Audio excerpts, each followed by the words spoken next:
అందరికీ నమస్కారం। ఈ రోజు బగారా రైస్ అను కోడి మాంసం కూర వండుతున్నాను। నేను ఎలా వండుతానో చూడండి। ముందుగా బగారా రైస్ చేసుకుందాము। దాంట్లో కావాల్సిన సరుకులు కిలో బాస్మతి బియ్యం తీసుకొని శుభ్రంగా కడుక్కొని ఒక అరగంట నానబెట్టుకుందాం। 50 గ్రాముల మంచి నూనె, 50 గ్రాముల నెయ్యి, పలవ దినుసులు, 50 గ్రాముల జీడిపప్పు, ఒక చెంచా ఉప్పు, 2 పెద్ద ఉల్లిపాయలు, ఒక టమాటా, ఒక చిన్న ఉల్లిపాయ, 50 గ్రాముల అల్లం, తగినంత కొత్తిమీర, తగినంత పుదీనా, 10 పచ్చిమిరకాయలు। ఇప్పుడు కూరలోకి కావాల్సిన సరుకులు చెప్తాను చూడండి। కిలో మాంసం తీసుకున్నాము। దాంట్లోకి కావాల్సిన 100 గ్రాముల మంచి నూనె, 1/2 చెంచా పసుపు, 2 చెంచాల కారం, 1 చెంచాన్నర ఉప్పు, 50 గ్రాముల కొబ్బరి, 3 చెంచాలు గసగసాలు, ఒక పెద్ద ఉల్లిపాయ, 50 గ్రాముల అల్లం, ఒక చిన్న ఉల్లిపాయ।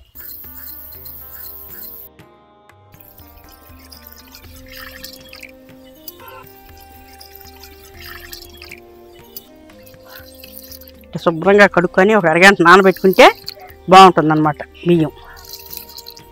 బియ్యం నానబెట్టుకొని కూర వండుకుందాం।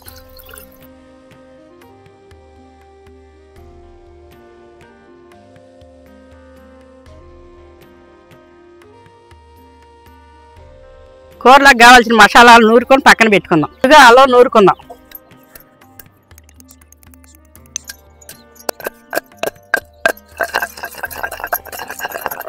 అల్లం నలిగిపోయింది, కొబ్బరి వేసుకుందాం।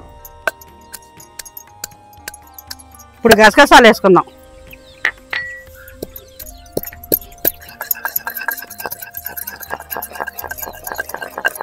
దీంట్లోనే పెద్ద ఉల్లిపాయ వేసి నల్లగొట్టుకుందాం। 2 పచ్చిమిరకాయలు వేసుకుందాం। ఉల్లిపాయలు కూడా వేసి దంచుకుందాం।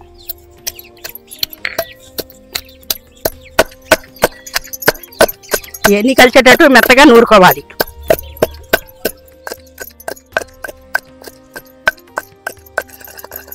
మసాలా నలిగిపోయింది, తీసి పక్కన పెట్టుకుందాం।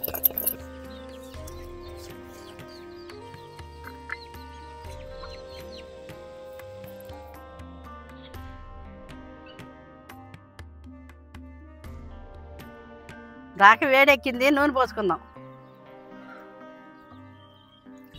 నూనె వేడెక్కింది, 1/2 చెంచా పసుపు వేసుకుందాం। ఇప్పుడు మాంసం వేసుకుందాం।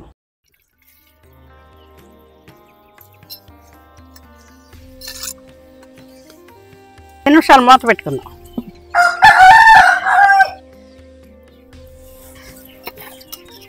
కొంచెం నీరు ఉంది, ఒక అడిగి ఆగేసుకుందాం మసాలా। ఇంకో 2 నిమిషాలు మూత పెట్టుకుందాం, ఈ నీరంతా ఇనికిపోయేదాకా।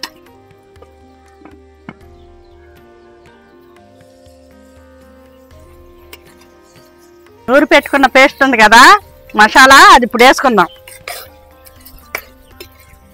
1 నిమిషం మూత పెట్టుకుందాము, మసాలా పచ్చివాసన పోయేదాకా।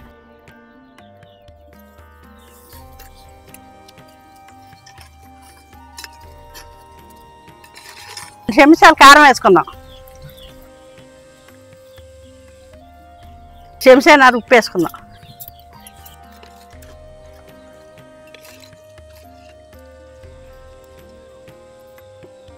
నీళ్ళు పోసుకున్నాక 10 నిమిషాలు ఉడకనియాలి। దీంట్లోకి పై మసాలా నూరుకుందాం।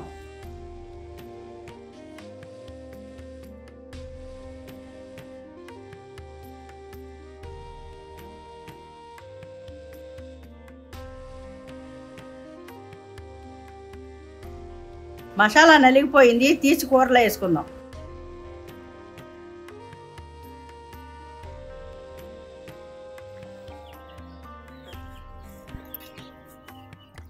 కూర తయారైంది, పై మసాలా వేసుకొని కొత్తిమీర వేసుకొని దించేసుకుందాం। ఇప్పుడు పై మసాలా వేసుకున్నాం కదా, పుదీనాను కొత్తిమీర వేసుకుందాం। ఇప్పుడు పుదీనా వేసుకుందాం।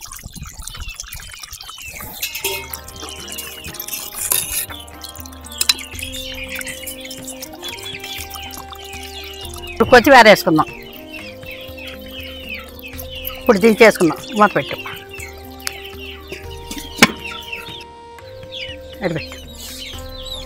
బగారా రైస్లోకి అల్లం చిన్నులపై పేస్ట్ దంచుకుందాం।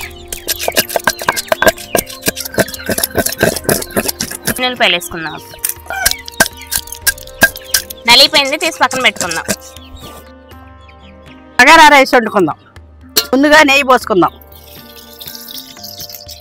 తర్వాత నూనె పోసుకుందాం, వేసుకుందాం।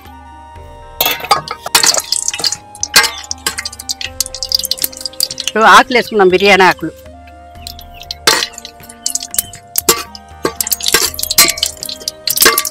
ఇప్పుడు జీడిపప్పు వేసుకుందాం. ఉల్లిపాయ ముక్కలు వేసుకుందాం. ఇప్పుడు పచ్చిమిరకాయలు వేసుకుందాం. ఇప్పుడు టమాటా ముక్కలు వేసుకుందాం.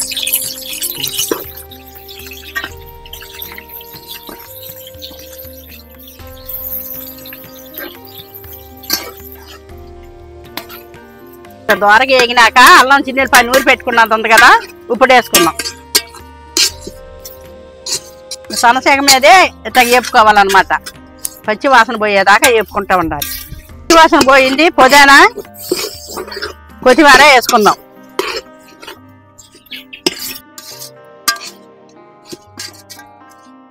ఇప్పుడు దీన్ని బియ్యం తీసుకున్నాము, దీంతో 1.5 నీళ్లు పోసుకోవాలి.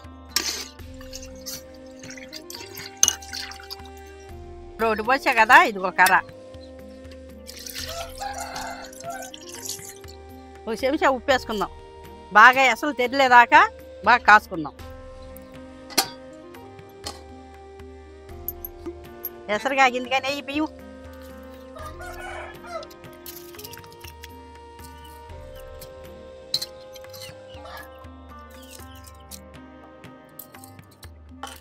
ఇట్లా బియ్యం వేసినాక ఇట్లా తిప్పుకోవాలి. తిప్పుకుంటే కింద పైన చక్కగా కలిసి మసాలాలు అన్నానికి పడతాయి అన్నమాట. ఒక 5 నిమిషాలు మూత పెట్టుకుందాం. ఇట్లా 70% ఉడికినాక 1 కప్పు పెరిగేసుకుందాం. తిప్పమ్మా.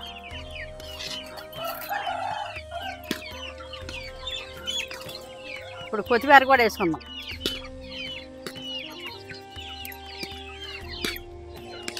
ఒక 5 నిమిషాలు మూత పెట్టుకుందాం.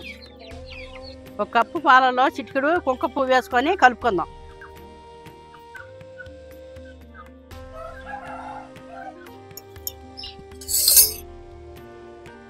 ఇప్పుడు బగారా రైస్ రెడీ అయిపోయింది. ఇప్పుడు ఇందాక పాలును కుంకుమ పువ్వు కలిపి పెట్టుకున్నది ఉంది కదా, అది ఇట్లా పైన పోసుకుందాం. ఈ పోసుకున్న మూలాన అన్నం మెత్తగా ఉండి రుచితనంగా ఉంటుంది. చేసుకుందాం.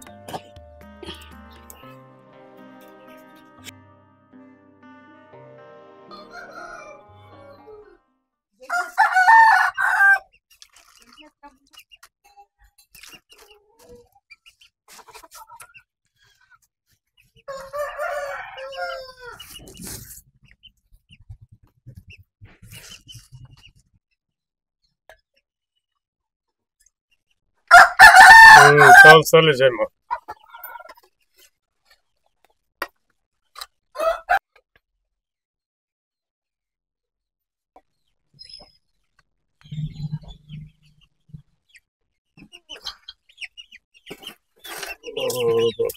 ఏం గుమ్మాలేం పోతుంది చాయమా.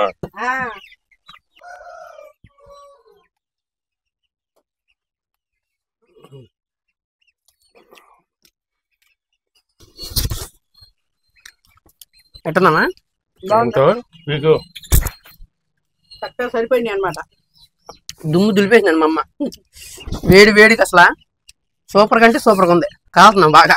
కాదు మరి ఉడుకుడుది కదా, అసలు ఉడుకుడు మీదే తినాలి, రుచి అనేది తెలిసేది. అవును,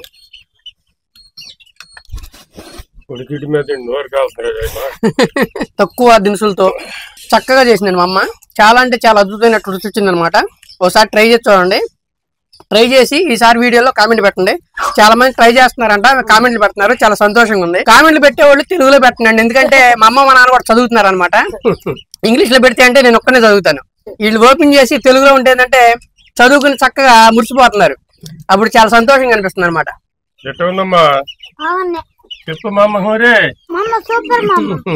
నేను దాని నుంచి ఎదురు చూస్తున్నా, విక్రాంత్ నాకేం చెప్తాడా అని. ఆడేం చెప్పట్లా మరి. అదే పని మీద ఉన్నాడు, చెప్పడం. మా అమ్మగారు చాలా ప్రేమగా వండి పెట్టారు. చాలా అంటే చాలా అద్భుతమైన టేస్ట్ వచ్చింది అనమాట. ఇకపోతే అండి, మనం మామూలుగా మన జీవితంలో ఖచ్చితంగా కూడా డబ్బు అనేది అందరికి ముఖ్యమే. అది లేకపోతే ప్రస్తుతానికి అనుకుంటాం కానీ ఏది నడవదు.